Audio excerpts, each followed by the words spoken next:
أعوذ بالله من الشيطان الرجيم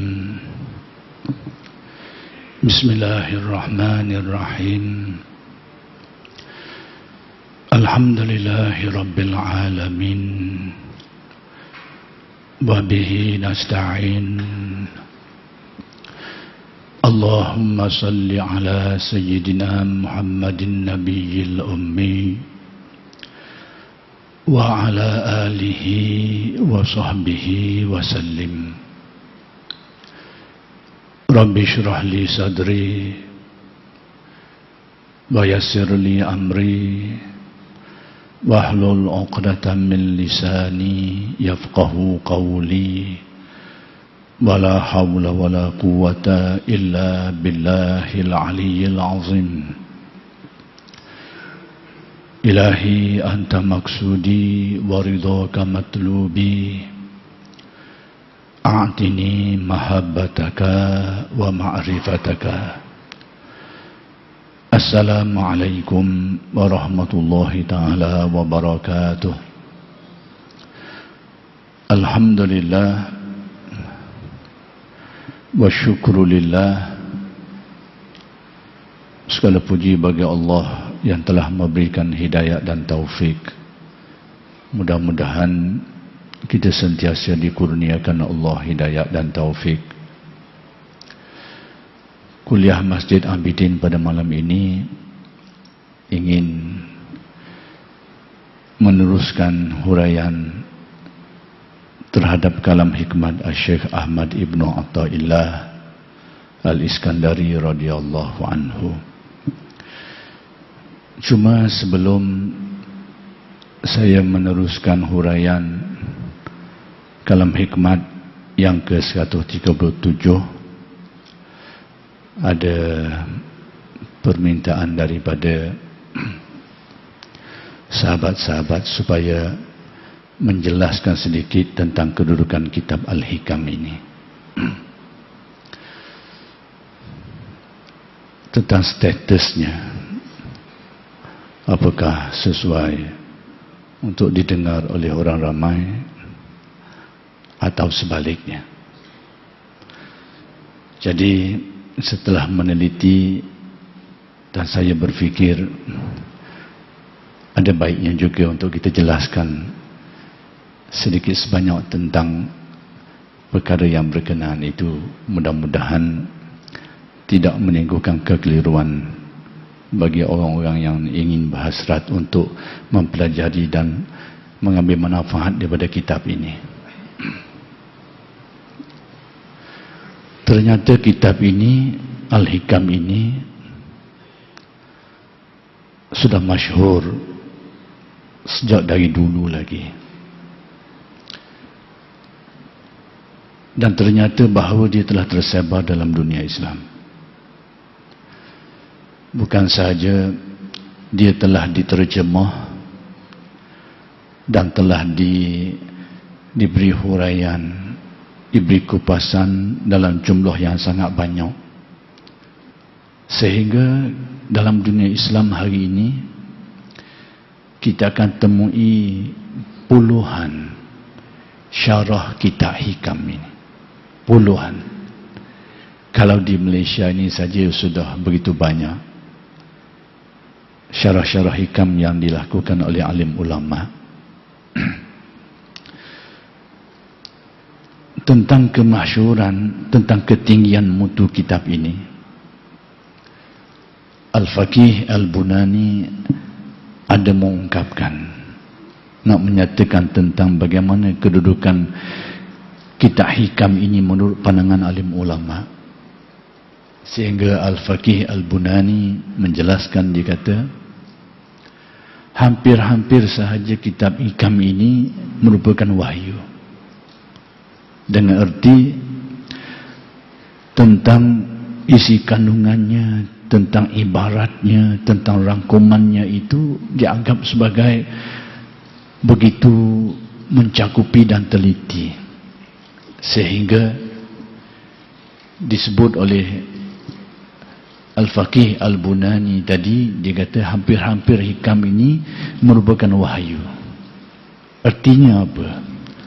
Artinya nisbah kepada nilaian kitab hikam ini yang tersangat tinggi dipandang oleh alim ulama, seolah-olahnya dia ni dekat-dekat nak jadi wahyu dah. Seolahnya begitu. Ini kalam ulama, nak beritahu ketinggiannya. Sehingga Al-Faqih Al-Bunani menyatakan, dia kata, sekiranya solat itu boleh dibaca dengan ayat-ayat lain selain daripada Al-Quran, maka hikamlah ayatnya. Sekiranya itu pandangan ulama terhadap kedudukan kitab Al-Hikam ini. Persoalan sekarang yang ingin saya jelaskan sedikit, mudah-mudahan tidak menjadi keliru lagi selepas ini, kecuali orang yang memang keliru sok modoh, tak apalah. Keliru sok modoh nak kata apa, memang otak dia gitu dah. Mudah-mudahan tidak mengelirukanlah.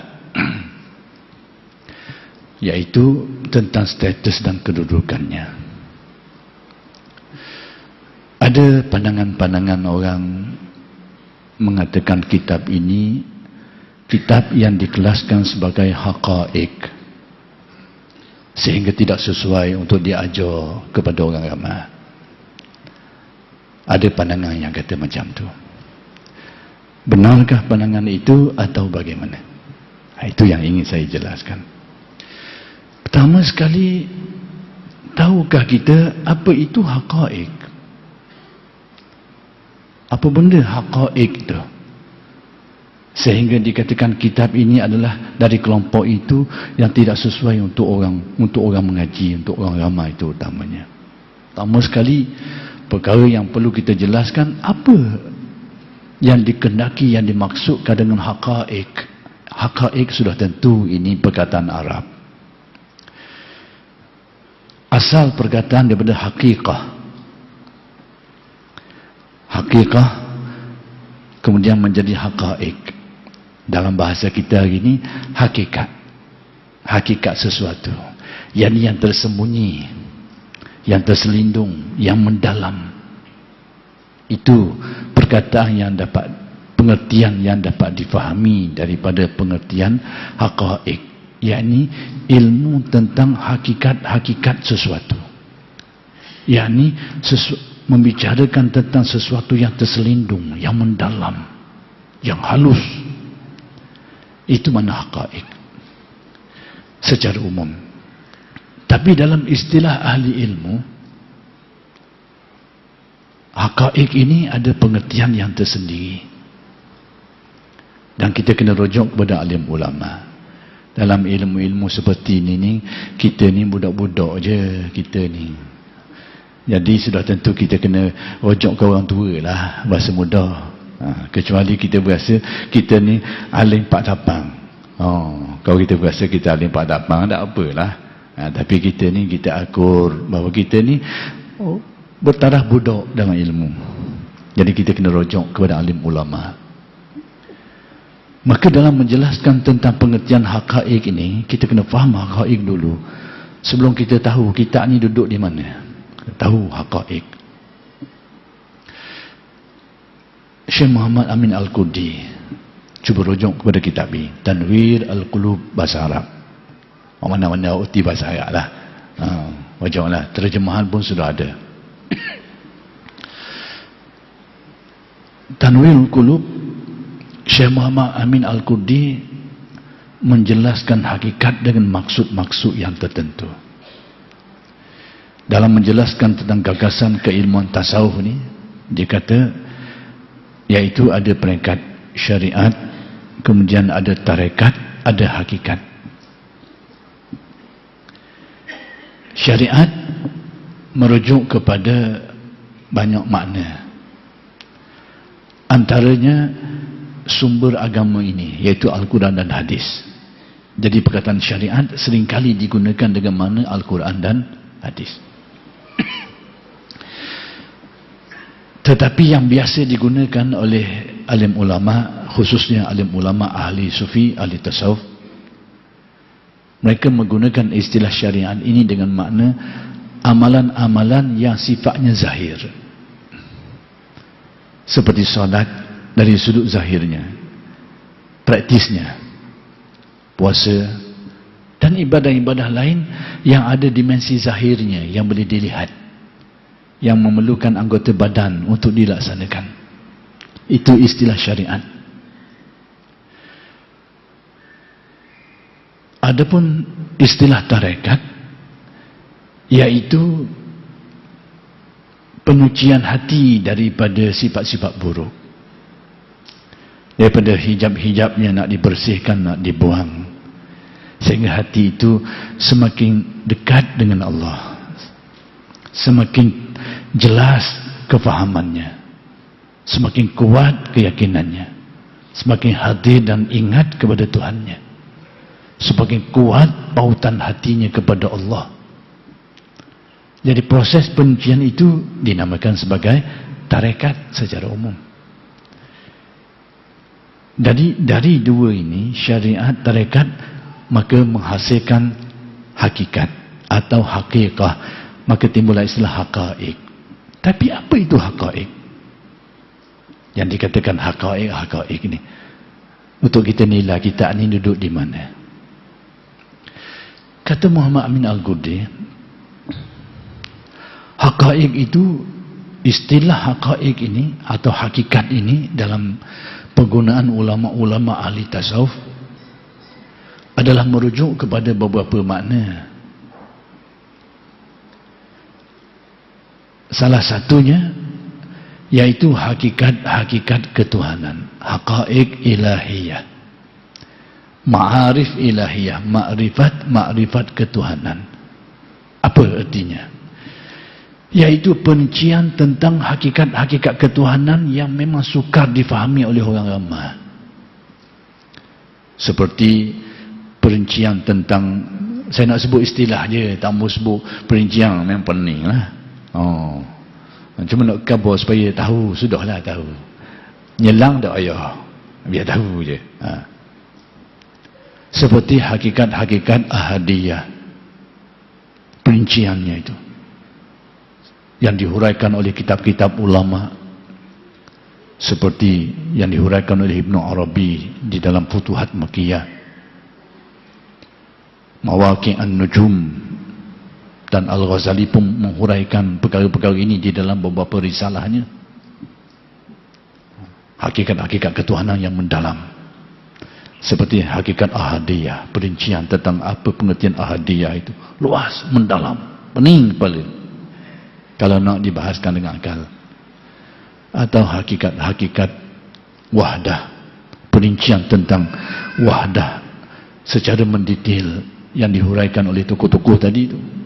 Ibn Arabi menyebutnya dalam Futuhat, Al-Jili menyebutnya dalam Ihsan Kamil, Al-Ghazali menyebut dalam beberapa risalahnya, Risalah Laduniyah dan risalah-risalah yang lain, Al-Madnun li ghairi ahli dan sebagainya.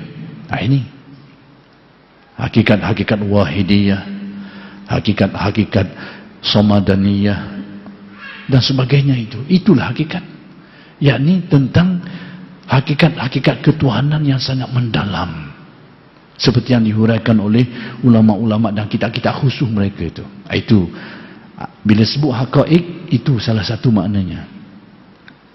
Kalau bahasa kita gini, orang panggil bahasa kesimpulan daripada ilmu ni, orang panggil tajalliyat, ilmu tentang penzahiran Tuhan dalam istilah yang bermacam-macam, ahadiyahnya, wahdahnya, wahidiyahnya, perincian dia tu detail dijelaskan oleh Ibn Arabi dan Futuhatnya. Ihsan Kamil oleh Al-Jili dijelaskan secara yang sangat mendalam. Ini antara mana-mana hakikat. Dah ada tak dalam kitab ni? Ada tu. Ada tak? Waktu satu. Usah ke orang ramai. Alim ulama pun jadi bengong kalau baca benda tu. Nak beritahunya hakikat ni. Bukan saja orang ramai, alim ulama pun hilang separuh akal kalau mengaji kitab. Atas dasar itulah alim ulama mengharamkan seumpama kitab-kitab ini untuk dibaca oleh orang ramai, bukan kerana isinya yang salah, tapi kerana kedalaman dan kehalusannya yang tidak mampu dijangkau oleh akal orang ramai. Itu kitab tu. Kitab hikam ni tak ada senara ulama mengharamkannya. Untuk orang awam tak ada senarai. Tapi kalau Ibnu Futuhat, ya ada. Ibnu Hajar menyebutnya bahawa alim ulama telah mengharamkan kitab-kitab ini kepada orang ramai, tapi bukan kerana silap kitab itu, tapi kerana ketidakmampuan orang ramai untuk memahami maksud dia itu. Itu satu. Yang kedua, istilah hakikat yang dipakai oleh alim ulama ahli tasawuf. Hakikat dengan arti hakikat nubuwah, hakikat kenabian, seperti hakikat Muhammadiyah, hakikat Nabi Muhammad, hakikat Ibrahimiyah, hakikat Isawiyah, hakikat Nabi Isa, yakni hakikat-hakikat di sebalik kenabian para nabi ini. Itu dihuraikan oleh tokoh-tokoh besar ahli tasawuf seperti Al-Jili menyebutnya dalam Ihsan Kamil. Ibn Arabi pun ada sebut juga dalam Futuhat Makkiyah, dan ramai lagi. Hakikat-hakikat kenabian, termasuklah Nur Muhammad, Hakikah Muhammadiyah dan sebagainya, perinciannya. Saya ni, saya sebut je, saya tak perinci, sebut je. Tahu tajuk sudahlah. Jangan ginjelang, jangan ginjelang. Tahu tajuk je. Itu istilah hakikat. Bila ahli tasawuf menggunakan haqaiq ini, menjurus ke makna itu. Hakikat-hakikat kenabian, hakikat ketuhanan, perincian yang mendalam tu, itu hakikat. Kemudian termasuk di dalam istilah hakikat lagi yang digunakan oleh alim ulama ahli tasawuf, iaitu hakikat ehwal yang tinggi, ehwal-ehwal yang tinggi. Seperti apa? Seperti yang pernah terjadi, dialami oleh para sahabat ridwanullah alaihim ajma'in. Harisah bin Malik mengalaminya, Muaz bin Jabal mengalaminya. Apa benar hakikat ehwal? Mereka ini dikasyafkan hati mereka itu sehingga dapat melihat ke arash. Itu hakikat. Dah ada benda tu dalam ni, tak ni? Sepanjang ni separuh dah kita ngaji ni, ada tak kita selesai sebut benda gitu? Ada tak Syekh Melatuk sebut? Tidak ada. Itu hakikat. Termasuklah hakikat-hakikat ghaibiat yang lain, pengalaman-pengalaman Qurannya. Itu bila istilah haqaiq digunakan oleh ulama tasawuf, itu maknanya hakikat-hakikat ketuhanan, hakikat-hakikat kenabian, dan hakikat-hakikat kerohanian, ehwal-ehwal kerohanian. Itu istilah hakikat. Itu. Jadi ternyata bahawa kitab hikam ini tidak menghuraikan itu, sekalipun ada beberapa kalam hikmah yang mengisyaratkan ke situ, tapi tidak menghuraikan itu. Nak kaburnya. Baik, jelas. Balik kita ke kitab hikam ini. Bukan nak mengaji lagi, tak mau tengok lagi kalau hikmah ni, nak jelaskan lagi.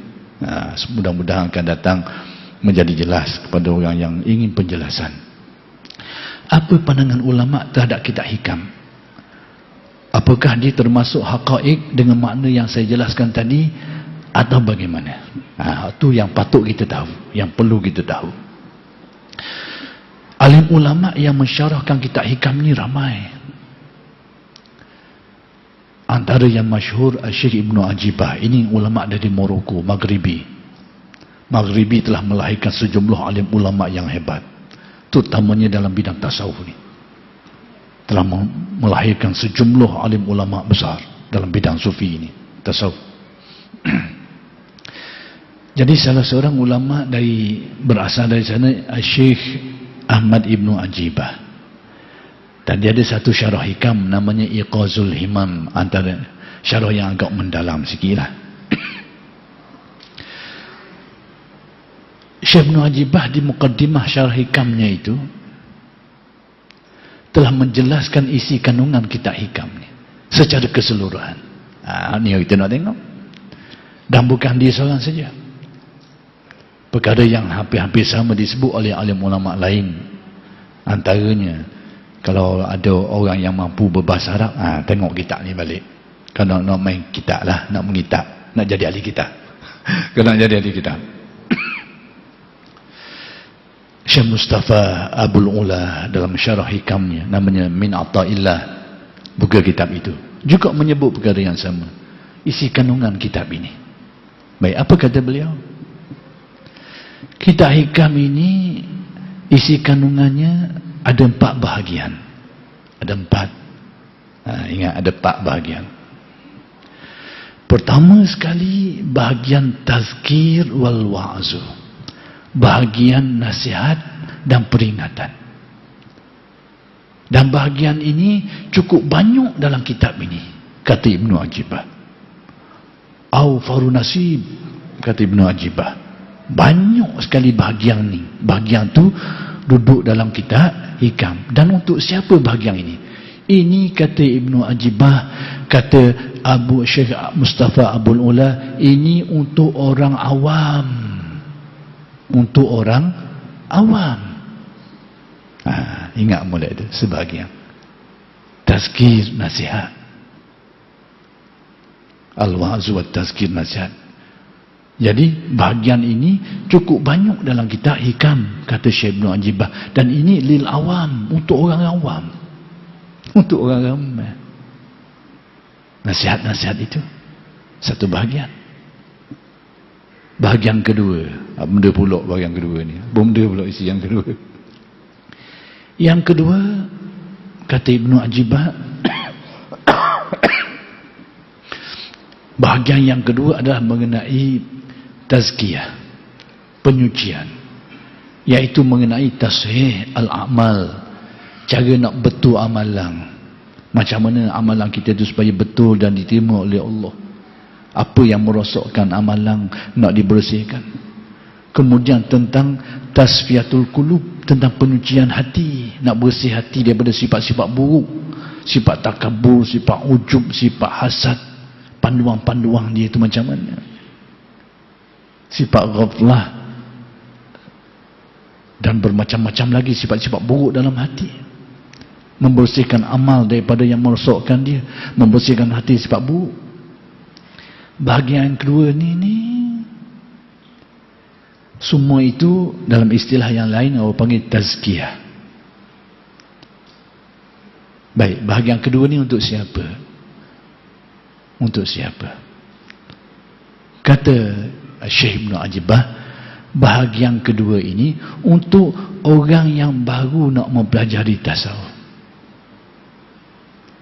baru-baru nak kenal tasawuf.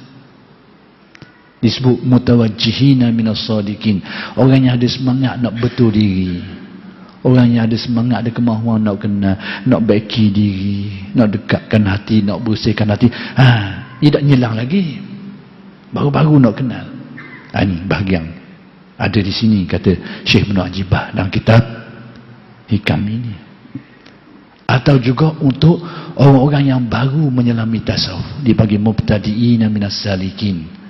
Orang-orang yang baru menyelang, baru-baru belajar ilmu tasawuf, amalan-amalannya nak detailkan sikit lagi. Ini bahagian itu ada di sini dalam kitab ini.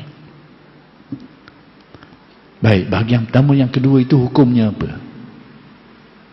Fardu ain. Fardu ain. Membersihkan amal daripada yang merosakkannya, hukumnya apa? Fardu ain. Membersihkan hati daripada sifat-sifat mazmumah, hukumnya apa? Fardu ain. Sebab itu berkata Al-Ghazali, hukum mempelajari ilmu tasawuf ni fardu ain. Sebab apa kata Al-Ghazali?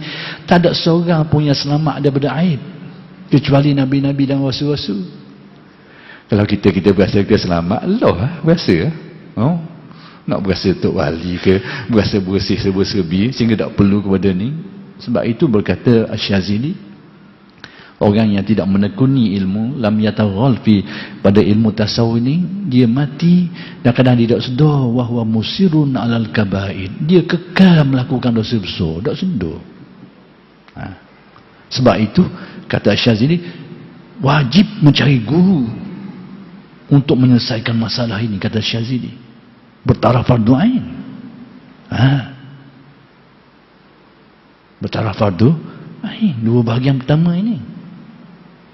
Nak kabarnya, sudah saya jelaskan dulu tentang situasi kedudukan fardu ain ini. Dia tidak merujuk kepada kitab, dia merujuk kepada perkara. Hampir-hampir kita tak jumpa kitab yang mengumpulkan bahagian fardu ain pada taraf fardu ain. Hampir-hampir tak jumpa. Kumpul semua fardu ain bertaraf fardu ain. Nak cari kitab, ada tak kitab? Hampir-hampir tidak ditemui. Hak ada tu sudah bercampur. Termasuklah Minhajul Abidin. Sekalipun Syekh Abdul Qadir Al-Aidarus, kalau baca Idrus, orang kita baca Idrus je, banyak Al-Aidarus sebetulnya. Ini bahasa orang Yaman. Saya pernah pergi ke tempat ini. Aidarus ni, kita ada kawan-kawan kita, keluarga-keluarga daripada Aidarus. Idrus nama bukan Idrus keluarga, jangan nama orang tu. Idrus tu nama orang, ni keluarga. Idrus asalnya Aidarus. Apa makna Aidarus? Tak apa, selingang je. Tak mau stres dengan main kita hakiki akoi penimpal dia kau. Aidarus itu maksudnya, masa saya pergi ke Yaman dulu sebelum kocok, masa tu dah ada dah slow-slow, tapi boleh pergi jalan lagi lah. Kita raung bandar-bandar Yaman tu, habis lagi bandar-bandar penting dia. Dan kita pergi ke Hadramaut, ke Tarim, kita jelajah bandar dia, kita jumpa ni satu masjid dan ada satu zawiyah namanya Aidarus. Itu kita tahu, kita tengok dia tulis ada Aidarus. Rupanya ni kalimat orang-orang Yaman pakai. Maknanya apa benda? Kabirus Sufiyah, yakni tuan guru orang besar di kalangan ahli tasawuf, orang gelar kepada Aidarus, Tok Syekh itu tu. Di situ juga ada nama Saqaf. Apa panggil Sagah, kita Sagah ini dah keluarga Sagah, asal Saqaf, atak naik atak. Nama ini juga ada di situ. Tak jauh dari tempat itu ada masjid nama Saqaf. Sebab apa orang panggil Saqaf? Sebab orang nak menggambarkan ketinggian kedudukannya itu seolah masa pakai atak, siapa kata orang panggil Saqaf. Nama-nama asal nama-nama ni.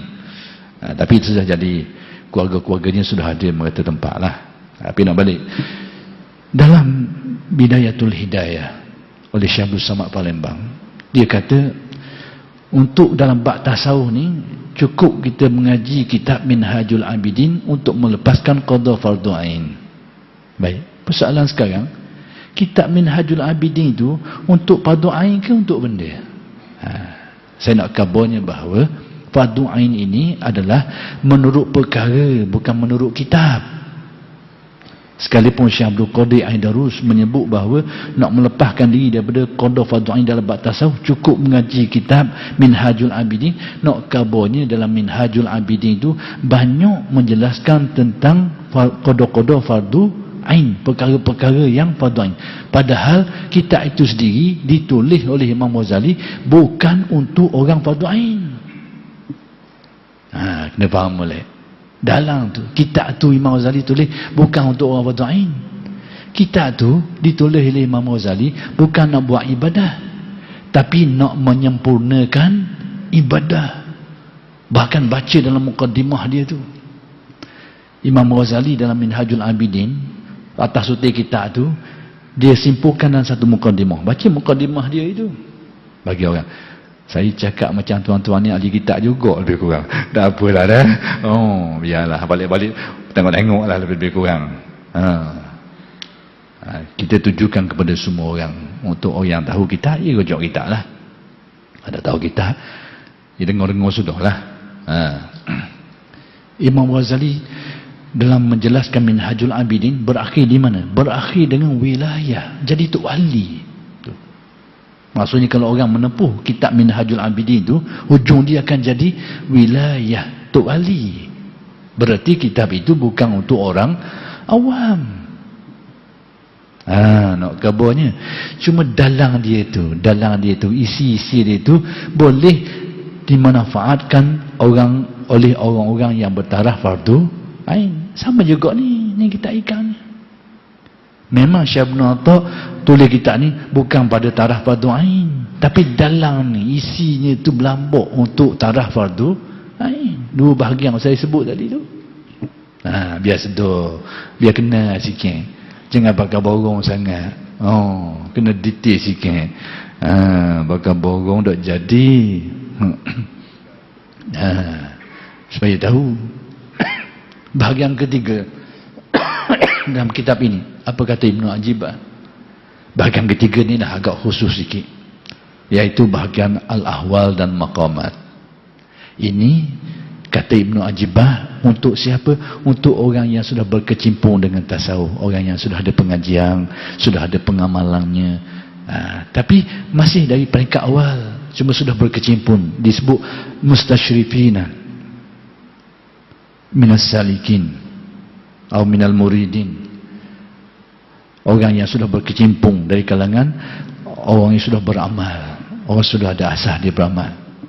Dan juga untuk orang-orang yang mula nak menempuh ke alam makrifat, tapi peringkat permulaan disebut sebagai al-mubtadi'ina minal arifin, bukan arifin betul lagi, baru-baru nak menyelam ke alam makrifat. Ini bahagian ketiga, ada juga dalam kitab ini.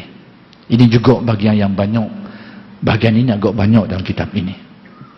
Dan bahagian yang keempat, ada sedikit dalam kitab hikam ini menjelaskan tentang haqaiq yang saya sebut tadi itu. Tapi sikit ma'arif ilahiyah, makrifat ketuhanan, ada sebahagiannya dalam kitab ini, tidak dinafikan. Jadi itu nak khabar isi kandungan kitab al-hikam. Maka ada sangat tidak cerdik bila kita nak tutup kitab ni daripada orang awam atas dasar dalam kitab ini ada bahagian ma'arif ilahiyah tu. Itu akal yang tidak cerdik. Ada kisah yang menarik melibatkan pengarang kitab hikam ni. Cerita dah, tak apalah. Kitab hikam ini, siapa dia? Syekh Ahmad Ibnu Athaillah Al-Iskandari radhiyallahu anhu. Beliau ini sezaman dengan Syekh Ibnu Taimiyah. Hak kita yang dimasyhurkan oleh orang tertentu. Sehingga ada orang-orang alim, beberapa orang alim di negara kita ni, bagi nak kritik tokoh ni. Kalau kritik dia, tidak sikoh lalu orang tu. Oh, berat dah tu. Barang-barang sangat tu. Syekh Ibnu Athaillah sezaman Syekh Ibnu Taimiyah. Ada satu diskusi yang menarik antara dua tokoh ni. Anak khabar. Saya nak khabar ni ada benda. Bukan saja. Syekh Ibnu Taimiyah telah mengeluarkan fatwa.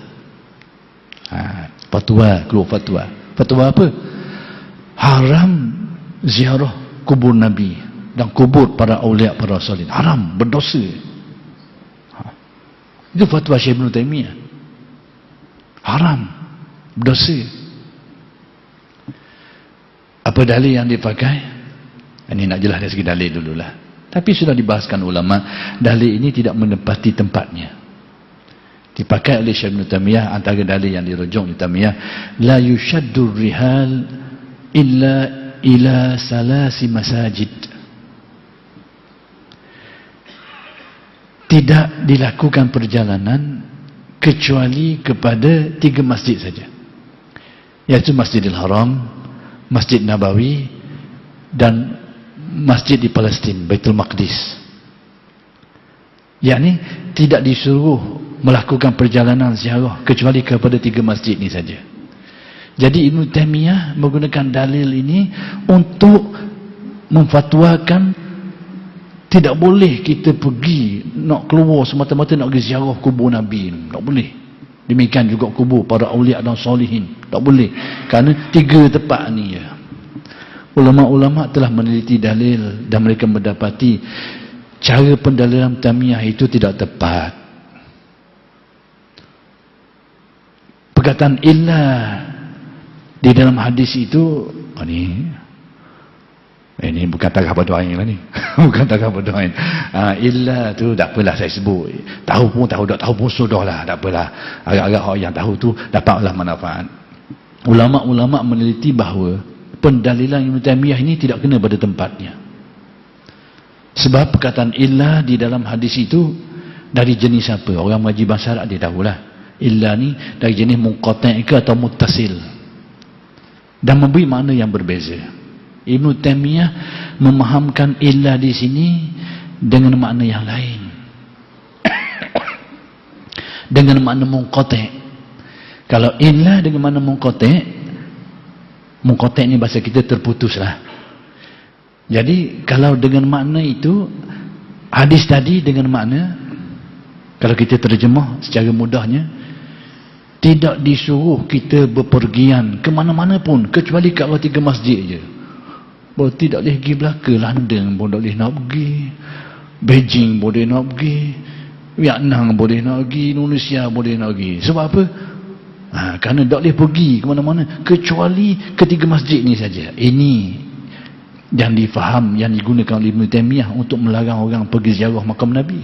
Tapi kata alim ulama, illa di sini bukan dari jenis itu, dari jenis muttasil, bersambung. Dengan arti ayat sebenarnya begini maknanya, tidak disuruh pergi bepergian ke masjid kecuali kepada tiga masjid ini saja. Maksudnya masjid-masjid lain tidak disuruh pergi sana, termasuk Masjid Abidin ni. Mari masjid suruhlah. Maksudnya kalau daripada Indonesia ni kecoh nak mari ziarah tu, memang tidak disuruh tu. Tidak disuruh. Tapi mari sejik dengan erti memakmurkan, tak apa. Ni mari nak ziarah ni. Itu ulama menjelaskan. Istidlal Ibn Taymiyah, kata alim ulama, itu tidak pada tempatnya. Tak apalah itu. Waktu saya dah nak sebut sangat. Waktu saya nak sebut sangat ni, diskusi Syekh Ibn Atta' dengan Ibn Taymiyah atas fatwanya ni. Ibn Taymiyah ni tak berahi orang ziarah kubur dengan anggapan, dengan sangkaan orang buat perkara bid'ah, orang tawassul, syirik, macam-macam. Jadi ia nak larang orang daripada melakukan perkara-perkara yang menurut pandangan dia, menurut penelitian dia. Orang buat perkara-perkara yang salah, orang sembuh kubur lah, tawassul dan sebagainya, ia nak larang orang, dia keluar fatwa haram. Saya nak khabar ada orang keluar fatwa haram pergi ngaji kita ikan. Ni bandingan dia ni, mudahnya. Senang, lebih kurang je kias. Nak khabarnya. Jadi Syekh Ibn Atta' tanya Ibn Taymiyah, atas dasar dia memfatwakan haram orang ziarah kubur Nabi ni, atas dasar apa? Tanya Syekh Ibn Atta'. Kata Syekh Ibn Taymiyah, dia tidak merujuk dari dalil tadi lah. Atas dasar saddu zari'ah, aku nak larang orang daripada melakukan perkara-perkara yang menurut beliau ini mungkar. Pada anggapan dia, orang ziarah kubur ni orang sembuh kubur, orang tawassul jadi syirik, macam-macam. Menurut anggapan beliau, pandangan beliau. Jadi aku larang orang atas sebab itu, saddu zari'ah, nak halang orang. Jadi kata Syekh Ibn Atta', dah sebab apa mu dak bagi fatwa orang lelaki ni, hak ada ni mu bagi fatwa kena kasih belaka. Kasih tahu kasih. Kemaluan dia tu kena tu. Sebab apa mu dak bagi fatwa gitu orang lelaki-lelaki ada ni kena kasih belaka. Supaya apa? Supaya jangan berlaku perzinaan. Sebab apa mu dak bagi fatwa gitu membisu si berbahasa Ibn Taymiyah. Mu nak larang orang dengan benda yang mu sangka tak modal, mu larang dengan cara mu keluar hukum haram. Padahal benda yang sama, apa mu tak buat mu beri fatwa kepada orang lelaki kena kasih belaka. Supaya apa? Supaya jangan berlaku perzinahan. Bila orang lelaki kena zina, tak ada. Bila orang lelaki kena kasih, tak ada nafsu, tak ada zina-zina tu. Apa tak fatwa gitu mengaji kita ikan haram dosa. Orang lagi mengaji taranung tak ada apa-apa. Tak ada apa-apa. Itu bukan fatwain. Sebab apa kita ikan ni ada yang jadi semabur sangat? Sebab apa rahsianya? Sebab apa nak kabarnya? Sebab apa kita ikan ni orang tak beri sangat? Ni kalau mengaji kita ni, bahasa orang tengah panggil pecah bur. Percayalah, kalau mengaji kita ini, ulama-ulama autan ni lah tempat dia pecah bur. Mengusi kitab ikan ni, kerana dia memberikan alamat-alamat. Jadi kita sendiri pun sebenarnya kita tak berani mana juga, tapi oleh kerana amanah guru kita dulu suruh mengajar, kita mengajar. Tapi kita pun bimbang juga, banyak benda kat atas kepala kita kena benda ni bubur ulama, auta ulama ni banyak pecah sini ni. Banyak pecah sini ni. Jadi kita ni tebeng-tebeng lah, bukan berani sangat, buat berani. Tak apalah, lebih-lebih kurang. Mudah-mudahan kita dapatlah, kalau kita silap mendapat pengampunan Allah harap mudah-mudahan. Tu bendanya, nak kabarnya. Kita balik asal mula lah. Agak-agak mudah-mudahan ni sesal lah.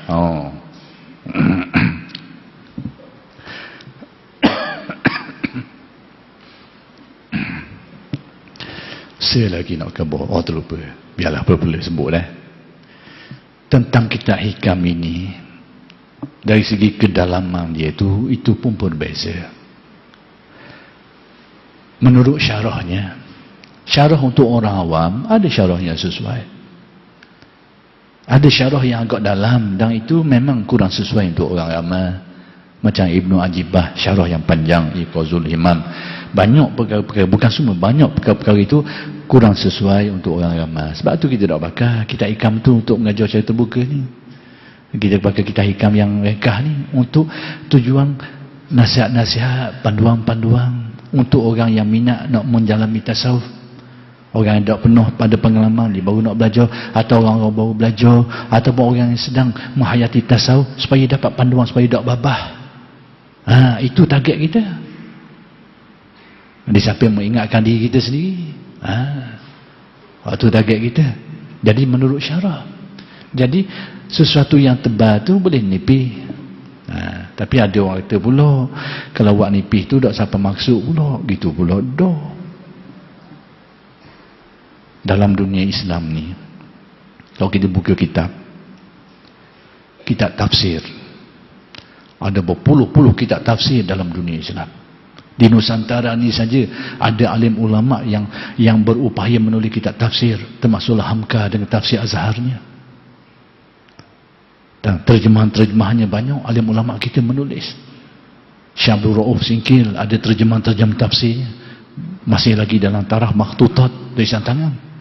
Kita pergi ke tempat dia dulu, di Aceh dulu, kita pergi ke pondok-pondok, menyimpang khazanah-khazanah tulisan tangan kitab-kitab alim ulama ni, berlambuk. Nak kabarnya, bandingan yang mudah, tafsiran Al-Quran ini bermacam-macam. Ada tafsir yang panjang berjala-jala, berbelah-belah jilid. Al-Imam Qurtubi tafsir je belah-belah jilid. Fakhruddin Ar-Razi Mafatih Al-Ghaib itu tafsirnya belah-belah jilid, panjang. Kalau kita ngaji, mati dulu kita ni. Bukan hal tu ni, kita ikan ni, kita pernah mengajar di Masjid Raja dulu. Berapa orang ada hak tak ada dah sebelum habis kita ni. Ni baru tebal ni. Ni berbelah jilid ni. Tak mengaji kita tafsir panjang. Baik, kemudian di antara kitab-kitab tafsir itu ada kitab-kitab yang pendek. Tafsir Jalalain. Ni Jalalain. Ekah je. Baik, kalau kita nak tanya, hak mana siapa maksud? Hak panjang ke hak pendek? Hak pendek ni tak pakai. Tak siapa maksud? Nak tunggu hak panjang tu saja je. Keliru. Pikiran yang keliru. Keliru pikiran itu. Benda-benda macam ni lah yang perlu kita fahami, yang perlu kita sedari. Jangan gaduh sangat. Jangan gopoh sangat, jangan borong sangat, jangan cepat sangat. Ini kena tak sihat belaka lah. Jadi pokok pakar kita kena cermat dalam pengajian ilmu ni. Kena cermat. Balik asal lah. Jauh dah kita lagi. Dah mulai. Sampai si kena tak setara. Tak apalah. Tak apalah kalau kita sikit pun tidak menjatuhkan hikmah. Mudah-mudahan apa-apa yang saya jelaskan itu memberi pencerahan kepada kita semua. Mohon maaf sekiranya ada kesilapan. Aku qauli hadza wa astaghfirullahalazim li wa lakum. Assalamualaikum.